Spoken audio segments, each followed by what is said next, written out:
Donald Trump caminha a passos largos para ser o adversário de Joe Biden na disputa pelo posto de presidente dos Estados Unidos no final do ano. O empresário venceu mais uma primária do Partido Republicano em New Hampshire, o que diminui as chances de sua concorrente Nikki Haley de ficar com o posto. Sem surpresa, o Trump levou mais uma primária. Como você disse, foi a primeira vez que o mesmo candidato republicano venceu as duas primárias, em Iowa e agora New Hampshire. Isso mostra, que ele vem para essa eleição com ainda mais apoio que antes. No primeiro grande teste, em Iowa, o ex-presidente conquistou uma vitória recorde, com 51% dos votos e 30 pontos percentuais à frente do segundo colocado, o governador da Flórida, Ron DeSantis, que acabou desistindo da disputa. O último a deixar a disputa foi o governador da Flórida, Ron DeSantis, que anunciou a desistência no fim de semana e declarou apoio a Trump.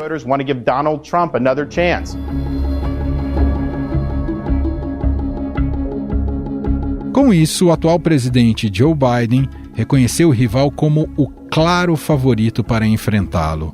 Biden tem lutado com índices de popularidade baixos, especialmente no que diz respeito ao estado da economia dos Estados Unidos.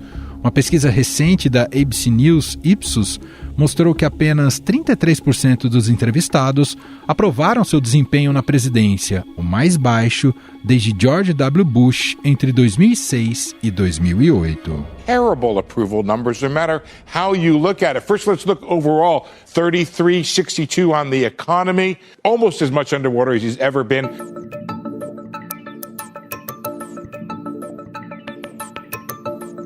Essas baixas taxas de aprovação e índices fracos de confiança do consumidor têm assombrado Biden à medida que o país entra em um ano de eleição presidencial. No entanto, os americanos começam a vivenciar uma pequena melhora da sua economia. O PIB dos Estados Unidos cresceu 4,9% no terceiro trimestre de 2023, mostrando um sinal de recuperação, mas abaixo do esperado. A estimativa era de 5,2% no mês passado. A economia americana seguiu, no entanto, impulsionada pelo próprio consumo, além de fatores como investimentos privados em inventários, exportações e gastos públicos.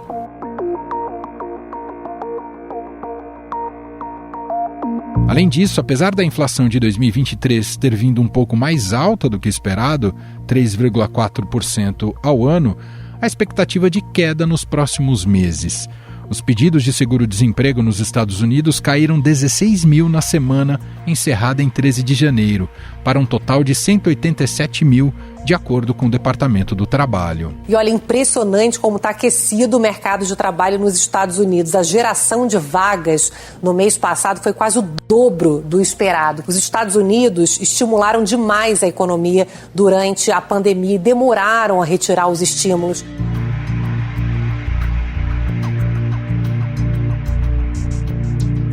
Esse foi o nível mais baixo observado desde a semana de 24 de setembro de 2022.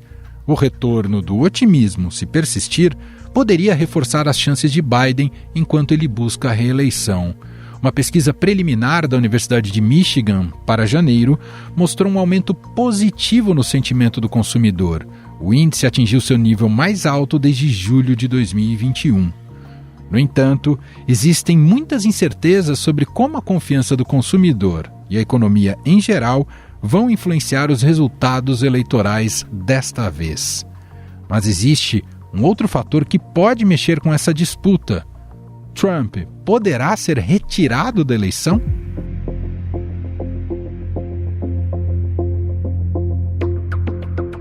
O empresário é alvo de diversos processos em diferentes esferas judiciais, além de um esforço de vários estados para retirar seu nome das cédulas de votação das primárias, sob a acusação de que ele teria cometido insurreição após perder a eleição de 2020. Trump não reconheceu a derrota e no dia 6 de janeiro de 2021, milhares de seus apoiadores invadiram o Capitólio em Washington. As petições para remover o ex-presidente da disputa, com base em um dispositivo da 14ª Emenda à Constituição, fracassaram em mais de 10 estados e ainda estão pendentes em outros 17. Mas, em 2 estados, Colorado e Maine, a Justiça Estadual já decidiu retirar o nome de Trump das cédulas. Os estados do Maine e do Colorado querem tirar o ex-presidente da disputa, alegando que ele provocou a invasão do Congresso em janeiro de 2021. Trump, que é o favorito nas pesquisas para concorrer pelo Partido Republicano, nega as acusações. Como o ex-presidente recorreu, o caso agora será julgado a partir de fevereiro pela Suprema Corte do país, em uma decisão que terá validade em todos os estados e será a palavra final sobre a disputa. Além desses casos, Trump também enfrenta 91 acusações em 4 processos criminais. A defesa argumenta que Trump seria imune nesse processo porque estava no poder no período englobado nas acusações. Afinal, por que Biden não é visto como franco favorito nas eleições contra Trump? O que explica seu desempenho irregular à frente do país? Teremos um cenário diferente de 4 anos atrás? Sobre estes temas, nós vamos conversar com o jornalista brasileiro Sérgio Patrick, que mora em Nova York e gentilmente atende a nossa reportagem. Tudo bem, Patrick? Seja muito bem-vindo por aqui. Tudo bem, Manuel. Obrigado pelo convite. Prazer conversar com você. Bom, Patrick, claro que a mesma lógica que se aplicou ao Donald Trump quando ele disputava a reeleição também pode ser aplicada a Joe Biden, ou seja, pela lógica de garantir a continuidade no poder, não deveria ser tão difícil assim para quem tem a máquina na mão. Isso se comprova também em dados, né? São pouquíssimos casos de presidentes norte-americanos que não conseguiram se reeleger. Nesse século, só o próprio Trump. Para além das polêmicas que envolvem o nome dele, objetivamente, ele pegou uma pandemia e também a recessão econômica. Diante disso, queria começar o nosso papo te perguntando o que ocorre com Joe Biden, que ele não conseguiu tornar o terreno mais favorável até aqui, e se ele é ou não é visto como favorito. Patrick? Olha, Manuel, hoje ele não é visto como favorito, mas claro que em 1, 2 semanas essas coisas podem mudar, né? Eleição é assim mesmo. Hoje o Trump é visto como favorito, e isso já preocupa democratas, isso anima republicanos, e basicamente, mesmo tendo a Casa Branca nas mãos nos últimos anos, o que o Joe Biden não conseguiu fazer foi tirar da cabeça de alguns americanos uma desconfiança com relação à idade dele, a capacidade de governar, e também a própria economia, porque os números podem ser bons, mas no dia a dia a gente não sente necessariamente no bolso que as coisas melhoraram. Então, a capacidade dele de fazer com que uma economia melhor seja de fato melhor para todos, hoje é questionada. E aí você tem outros pontos como imigração, toda a questão internacional e a própria dificuldade para aprovar coisas no governo por ter uma casa republicana. E aí fica toda essa dúvida com relação ao que o Biden poderia fazer no próximo mandato, se é realmente o melhor caminho para os Estados Unidos. Quero pegar esse gancho sobre economia, Patrick, até conectar com uma fala recente aqui no Roda Viva do ministro da Fazenda, Fernando Haddad, né, que se entrou nesse debate se a economia garante uma reeleição de um presidente. E na opinião do Haddad, ele disse que não mais, que a gente vive um novo mundo, que até debates ideológicos acabam suprimindo a sensação de bem-estar econômico. Um pouco isso se aplica aos Estados Unidos, já que os números são positivos para o Biden, não é, Patrick? Não tenho dúvida, Manuel. Inclusive, uma das coisas que favoreceram democratas nas últimas eleições, por exemplo, foram questões de identidade, questões sociais, não necessariamente ligadas à economia. O aborto, por exemplo, que foi uma bandeira republicana, terminar com o direito constitucional que havia aqui nos Estados Unidos ao aborto desde os anos 70, e a reação a isso ficou bem claro que era muito importante para muitos americanos essa questão, e às vezes mais do que economia, realmente pesando mais, ou imigração, e outras questões que estão mais relacionadas à identidade do que necessariamente a esse bem-estar econômico, né? E tem algo muito interessante também que eu ouvi essa semana do professor da Escola de Negócios da Universidade de Nova York, o Scott Galloway. Ele estava conversando com a Christiane Amanpour da CNN, e ele disse que a economia dos Estados Unidos realmente vai bem, comparada com economias do G7, por exemplo, ela cresce da mesma forma ou mais, o controle de inflação é melhor do que a maior parte das grandes economias do mundo, e aí ele fala de uma coisa que é uma característica do americano. Ele diz, o problema é que o americano, quando tem uma dificuldade econômica, ele atribui ao governo, inflação ele atribui ao governo, e quando as coisas melhoram, ele atribui ao mérito individual. Então é uma questão interessante que faz com que essa coisa de estar no governo até seja invertida, né? Então você não tem mérito de nada, mas você tem culpa de tudo. Eu queria te ouvir também, Patrick, conectando dois temas aqui que eu acho que estão presentes na eleição e tem posturas diferentes entre o Trump e o Biden, que é um pouco, bom, a visão que a gente tem uma visão sobre os Estados Unidos muito pela inserção dos Estados Unidos na geopolítica global, né, na influência da geopolítica global. Eu não sei se esses temas internacionais pegam muito com o eleitor, a maneira como os Estados Unidos se comportam em relação ao mundo, se isso está numa agenda prioritária ali do eleitor na hora de decidir o voto, e queria que você conectasse isso também com a situação dos imigrantes, que sempre é um tema recorrente nas eleições e que aparentemente nem sempre, seja republicano ou democrata, nem sempre eles se dão bem ao abordar essa questão. Sem dúvida. Inclusive, recentemente, um assunto esteve totalmente conectado com o outro, quando o Biden não conseguia aprovar dinheiro para ajudar a Ucrânia e Israel, porque os republicanos, na Casa de Representantes, associavam essa aprovação, vinculavam essa aprovação a uma política de imigração mais dura. Então, está tudo realmente muito conectado aqui nos Estados Unidos. Essa é a terceira eleição que eu estou vivendo desde que eu me mudei aqui para os Estados Unidos e cobrindo naturalmente como jornalista. Eu posso te dizer que, assim, em 2016, isso fazia parte dos debates. Você via as conversas, inclusive o noticiário, Obama, antes da eleição, muito da agenda dele tinha a ver com o Afeganistão, com problemas externos. Nas últimas eleições, a gente viu os assuntos internos ganharem muito mais importância, e de identidade, como a gente já falou, mas realmente a parte internacional ficando de lado, né? E só recentemente, com os problemas em Israel, conflito Israel-Hamas, é que a gente teve de novo isso retornando, não com a mesma força, e tenho até a impressão, posso te dizer, que já arrefeceu um pouco. Já não tem mais essa mesma importância nas discussões aqui dos americanos, né? Me parece também ser um consenso, e aí não existe muita discussão, que os Estados Unidos têm que apoiar a Ucrânia contra a Rússia, Israel contra o Hamas. Então você não tem muita divisão política com relação a isso. Já a imigração tem uma diferença enorme de percepção, de abordagem. Os resultados não são muito diferentes, porque é um problema tão complexo que, se a gente for olhar nos últimos anos, é mais ou menos a mesma coisa. Você tem um grande fluxo de pessoas vindo para cá, porque a situação é ruim, principalmente na América Central, e essas pessoas querem tentar uma vida melhor aqui. Os republicanos associam esses imigrantes a crime e a desemprego. O desemprego hoje está muito baixo nos Estados Unidos, mas a qualquer aumento no desemprego eles falam, tá vendo, esse monte de imigrante entra e você não tem como trabalhar. E o crime também, a qualquer oportunidade que eles têm, eles vão apontar o dedo e falar, são os imigrantes que causam esse aumento na criminalidade. Já os democratas tentam ter uma abordagem mais inclusiva, inclusive mostrando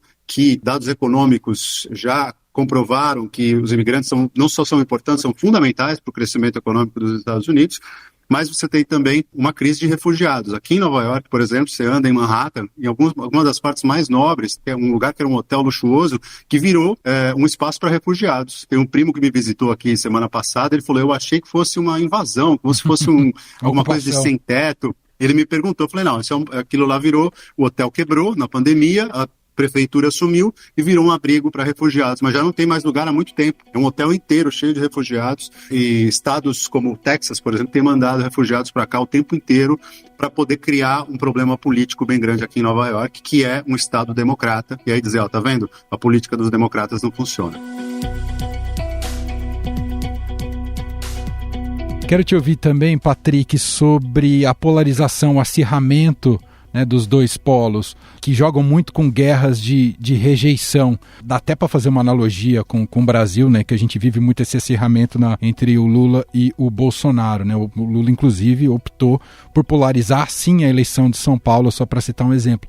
Coloco isso nesse caldo dessa pergunta, porque, aparentemente, para o Biden é muito favorável ter o Trump como rival. Afinal, o teto de vidro é enorme, né? Ele pode mostrar muitos defeitos e problemas da gestão Trump. Isso se confirma estrategicamente para os democratas? Eles acham que tem condições de fragilizar o Trump? Eu acho que sim, mas você nunca vai ouvir isso da boca de nenhum democrata. Nossa estratégia é essa, né? Porque isso seria muito perigoso. Mas acho que você toca num ponto fundamental. Eu estava até, ao colocar as ideias no papel para essa nossa conversa, eu estava pensando justamente na polarização, não só entre um partido e outro, mas entre facções dos dois partidos. Você tem dentro do Partido Democrata uma ala progressista, eu ia falar mais jovem, mas um dos grandes nomes é o Bernie Sanders, que já é um senhor de idade bem avançada, mas os demais ícones desse movimento são mais jovens, querem muito mais participação do governo no bem-estar social, no apoio às pessoas, seguridade social, do que o governo Biden, que é um governo moderado, está a fim de fazer. E, por outro lado, você tem, entre os republicanos, alguns que lidam muito bem com o Biden, que tiveram até convivência com ele no Senado, em muitos momentos. O Biden foi senador por muitos e muitos anos. E também uma ala de extrema-direita que usa muito a ideia de que o governo tem braços muito grandes, as regulamentações são exageradas e elas atrasam e atrapalham o progresso e o desenvolvimento do livre mercado. Esse é o grande problema, a gente não pode ter um governo tão grande. Embora, em termos de gastos, os republicanos não tenham, com o Trump, economizado. Tudo bem, você lembrou bem, foi um governo atípico por causa da pandemia, mas a previsão de especialistas é até de gastos maiores, num provável retorno do Trump à Casa Branca. Mas mesmo assim, a impressão que se tem é que os democratas querem sempre um Estado muito maior e que avance, e aí a extrema-direita, principalmente, sempre aponta o dedo para isso. Olha aí, daqui a pouco tudo que a gente tem de direitos vai ser perdido, e aí vira uma questão do medo para tentar evitar que o Biden se reeleja. E com relação ao Trump ser o candidato mais favorável para o Biden, eu tenho a impressão que sim, para energizar os democratas, sim, né? Esperar o momento certo, que ele se confirme, e aí não ter muito movimento, como a gente está vendo agora, pesquisas desfavoráveis, para chegar mais em cima da eleição e falar, olha, temos uma ameaça real à democracia, se você não sair da sua casa e votar, o Trump pode voltar, e aí a gente pode ter um problema sério. E aí as pessoas falarem, bom, não me importa que o Biden não seja meu candidato ideal, eu quero evitar o Trump. Nessa composição de eleitorado, Patrick, qual o peso dos independentes que não são nem Biden, nem Trump, ou nem democratas, nem republicanos, e essa turma aí, de fato, as urnas e que podem ser o voto decisivo aí, né, para a eleição dos dois? Uma coisa muito curiosa, até na comparação com o Brasil, né, porque quando a gente pensa na eleição brasileira, a gente pensa no país inteiro. Mensagens, ideias, propostas, e tudo isso pode ter um impacto em qualquer lugar do país com um peso igual. Aqui nos Estados Unidos, a gente tem uma situação muito diferente por causa do colégio eleitoral. Então, eu sempre brinco que Nova York tem toda essa importância econômica, cultural aqui nos Estados Unidos, mas politicamente, para uma eleição geral, ela representa quase nada, porque todo mundo sabe que os democratas vão vencer. Você tem estados que são claramente republicanos. O Texas, por exemplo, é garantido para os republicanos. Mesmo estados que eram swing states, né, que eram para um lado ou para o outro, indefinidos, como Flórida e Ohio, foram muito discutidos algumas eleições, hoje já são estados republicanos. Então, esse foco vai ficar provavelmente para alguns estados, né? Então, aí Georgia, North Carolina, né, Carolina do Norte, Pensilvânia, Michigan e Arizona são os mais prováveis aí, estados para definir a eleição. Um trabalho focado nesses estados, com os eleitores desses estados, e aí você tem uma série de diferenças entre eles. Um vai ter mais população negra, o outro vai ter mais população latina, mais velha, mais nova, a própria composição dos distritos, porque os dois partidos passaram os últimos anos tentando mudar os distritos para se favorecer, né? Então tudo isso entra na conta dos partidos. A gente tem visto aí um passeio até aqui do Trump nas primárias republicanas, mas eu acho que a grande questão que passa na cabeça de todo mundo e quero te ouvir o que você tem acompanhado aí, Patrick, a justiça deixará com que Trump dispute essa eleição? É um mistério, é uma grande interrogação mesmo, porque você tem uma grande discussão hoje, o Trump fala em imunidade para o presidente, e aí tem até gente dizendo, olha, não sei se ele está pensando bem no que ele está falando, porque se isso for admitido já, o Biden pode ter imunidade para fazer o que ele quiser nos últimos meses de governo, mesmo que ele perca, por exemplo. Mas é uma das discussões. E ele tem 4 casos nos quais ele é acusado, com 91 acusações diferentes, né, desde fraude nos seus negócios até a tentativa de mudar o resultado das eleições de 2020. Certamente isso entra em discussão e até de forma prática, porque Colorado e Maine já foram 2 estados que tiraram o Trump da cédula, não permitiram que o Trump concorresse com base na 14ª emenda da Constituição. E existe uma discussão em outros estados e a Suprema Corte já falou que vai avaliar esse caso. Então, sem dúvida, esses problemas na justiça, eles estão totalmente ligados ao que a gente pode ter na eleição. E até por isso, muitos dos doadores, grandes doadores republicanos, continuam apoiando a Nikki Haley, ex-governadora da Carolina do Sul, ex-embaixadora dos Estados Unidos na Organização das Nações Unidas, porque se realmente acontecer de o Trump não ter condições jurídicas de representar o partido, ela continua com apoio e pode ser a candidata republicana. Caso seja ela, eu não sei se as pesquisas já medem isso, mas as chances dela são menores no enfrentamento com o Biden, ou Patrick? Essa é uma boa dúvida. Por enquanto, muito parecidas. O Biden, nas pesquisas mais recentes nacionais, ele perde para o Trump, perderia para o DeSantis, que já não é mais candidato, o governador da Flórida, Ron DeSantis, e para Nikki Haley. Mas tem uma coisa também que é muito interessante das últimas 3 eleições, que assim, o Partido Republicano hoje está consolidado como o partido do Trump. Quando os nossos netos forem aprender a história dos Estados Unidos, essa vai ser a era do Partido Republicano do Trump. Agora, isso funciona muito bem dentro da base republicana. O Trump conseguiu nas últimas eleições, qualquer candidato que ele apoiasse para uma vaga na Casa de Representantes, para o Senado, dentro das primárias republicanas ganhava, assim como ele tem faturado aí as primárias republicanas até agora. Mas muitos perderam eleições nacionais. Então, essa é uma dúvida, né? Será que o Trump, todo esse favoritismo que ele tem dentro do partido, ele consegue levar para uma eleição nacional? Nas últimas 3, 2,5 de mandato e uma presidencial, os especialistas avaliam que ele perdeu, que o Trump foi um derrotado nessas 3 eleições.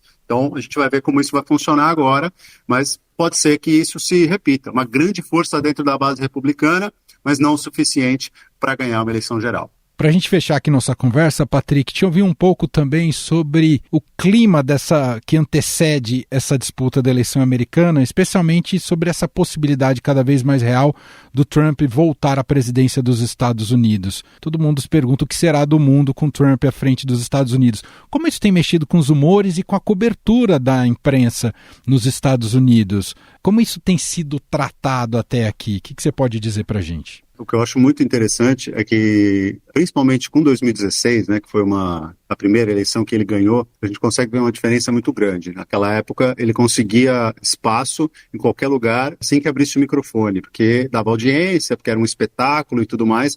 E depois, muita gente disse que se arrependeu de ter dado todo esse espaço, porque ele jogou muito bem o jogo, né? Ele soube aproveitar tudo que aquela eleição precisava dos candidatos, né? Ele foi mais eficiente do que a Hillary Clinton na campanha, sem dúvida alguma. E aí depois você vê o aprendizado democrata, claro, as mudanças da própria mídia. Hoje dificilmente você vai encontrar uma empresa de comunicação que as pessoas não saibam para qual lado pende. Né?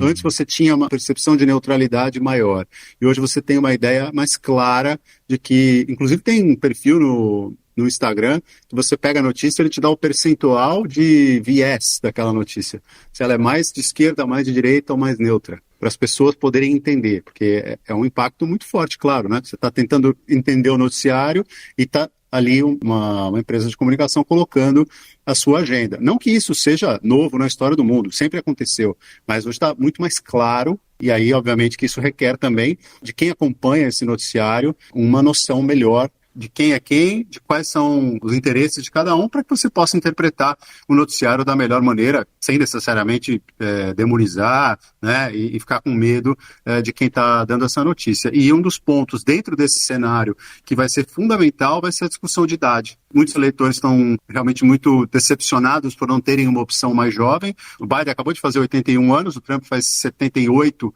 em junho, e os dois têm demonstrado momentos de confusão em público. Existe muita preocupação com relação ao que esse elemento pode colocar de dificuldade para o país para o próximo ciclo aí, né? Próximo mandato presidencial. E nesse âmbito da cobertura midiática, tem um paradoxo que é muito interessante, porque são essas figuras exóticas, como Trump ou Bolsonaro no Brasil, são um prato cheio para programas de humor e para humoristas.